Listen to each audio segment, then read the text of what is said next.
I want to close with a story that I recently heard.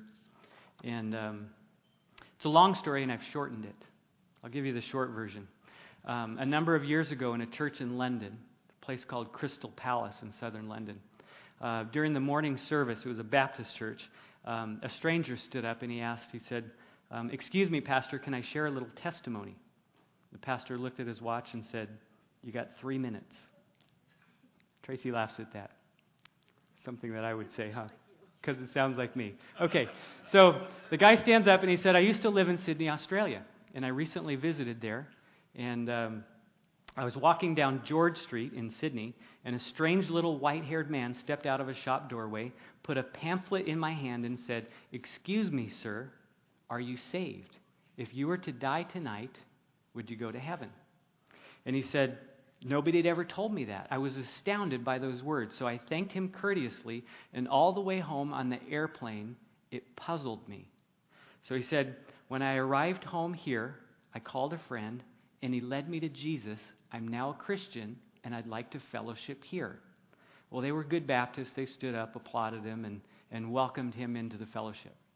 Okay, so the pastor of that church got on an airplane. He went to Adelaide, Southern Australia, the very next week, and he was speaking in a church there. A woman came to him for counseling, and he wanted to establish where she was at in her relationship with Christ.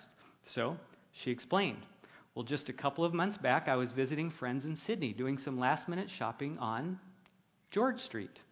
And a strange little white-haired elderly man stepped out of a shop doorway, offered me a little pamphlet, and said, 'Excuse me, ma'am, are you saved? If you were to die today, would you go to heaven?'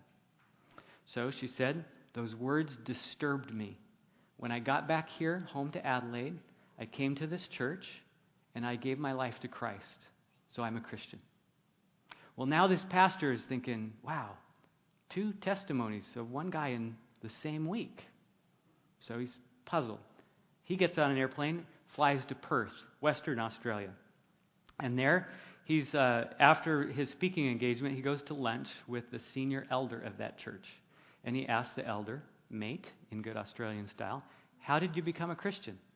And he explained. He said, "Well, I grew up in this church as part of the Boys Brigade, which is kind of like Boy Scouts. And he said, I went along with everything, but I never committed my life to Christ. And about 3 years ago, I flew to Sydney, and I was doing some shopping on George Street, and a little old white-haired man jumped out of a shop doorway and accosted me. He handed me some spiritual junk," he said, and put it in his hand and said, "Excuse me, sir, are you saved? If you were to die tonight, would you go to heaven?" He said he was really offended, got back on an airplane, went home, talked to the pastor, and gave his life to Christ. Okay, it doesn't stop there. So now, the London preacher flew back to the UK, and he was speaking at a convention there, the Keswick Convention, huge convention. And he shared these 3 testimonies to everyone there. And after the speaking time, 3 people, elderly pastors, came up and shared they too had each met that man and gave their life to Christ because of his testimony to them. Okay, the next week, this guy flew to a missionary convention in the Caribbean, and he spoke to thousands of missionaries. And 4 people came up afterwards and said the same thing. That man handed me a pamphlet and said, "Are you saved?" Okay? Then he flew to Atlanta, Georgia. He was on his way back. He stopped at a Navy... This is a true story, by the way. He stopped at a Navy chaplains convention. And the general in charge of all the chaplains, they went out to lunch together. And he shared the story of how he got saved. He said they went into Sydney Harbor on a ship for replenishing. And he was blind drunk one night, got on a wrong bus, got off at George Street. And a white-haired old man came out of a shop doorway, handed him a pamphlet. And from that day on, it changed his life. And he started training for the ministry to become a chaplain. Okay. 6 months later, he goes to India, and he's ministering to 5,000 missionaries there who are winning hundreds of thousands of people to Christ. And he goes to the home of the Indian man who's leading the entire thing. And he shares the story of how he got saved. He said he was a diplomat in service to his country. And he was living in Sydney, Australia. And one day he was shopping on George Street, and a white-haired old man came out of a shop and handed him a pamphlet. Amazing story. Okay, 8 months later, this Crystal Palace pastor is ministering in Sydney.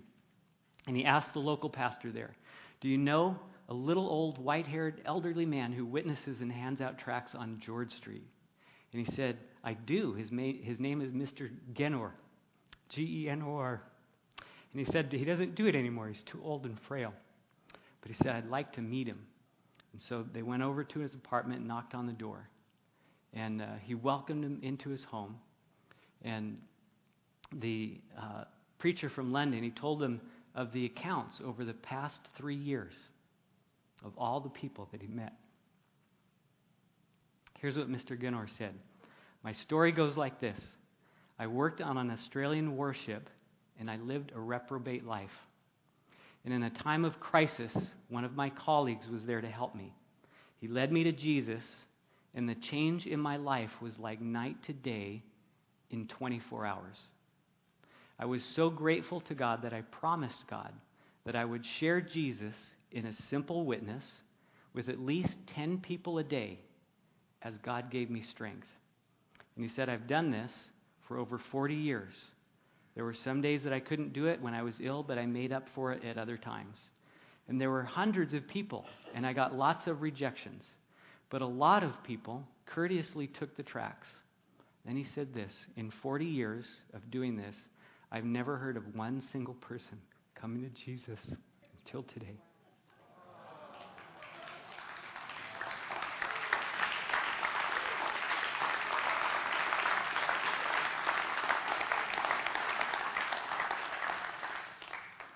So one person over 40 years, sharing with 10 people a day, that's 146,000 people that he influenced for Christ. But more importantly, those that received Jesus, they took the message into the ministry of sharing that gospel. And he literally, through them, influenced hundreds of thousands of people to Christ all over the world. One person who thought that he was failing, who didn't see any fruit, made a huge difference. And you know, that man was not well known. Outside of George Street in Sydney, Australia, nobody knew of him. He wasn't on the cover of any magazine. But heaven knew Mr. Genor. Heaven knew him. Could you imagine the reception? That man died 2 weeks later after they went to visit him. And I believe that God was just giving him a glimpse of the fruit that he bore in his lifetime. And that when he entered heaven, imagine the crowds of people that would welcome him. Yeah.